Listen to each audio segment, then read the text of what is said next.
Hello guys, আপনাদের যে দৃশ্যটা দেখাইতেছি, একটা মরিচের চারা লাগাইবেন, 12 মাস মরিচ খাইতে পারবেন এবং সবসময় মরিচটা ধরে। মরিচটা উপর দিকে থাকবো, কালো থাকে, সাদা থাকে এবং মরিচটা গাছের মাঝে বহুত মরিচ হয়।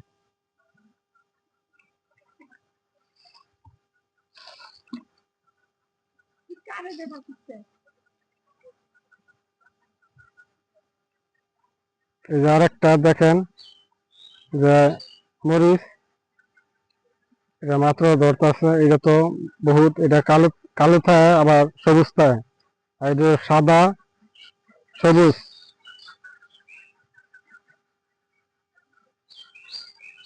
আমার কাছ থেকে যদি কিনেন এরকম মরিচের চারা, তাহলে দাম মাত্র 30 টাকা। 30 টাকার বিনিময়ে মরিচের চারা পাইবেন। এরকম মরিচ ধরবো। ভালো লাগলে সাবস্ক্রাইব করবেন, সাথে থাকবেন, লাইক করবেন। নতুন নতুন ভিডিও পেতে হলে সাথে থাকবেন।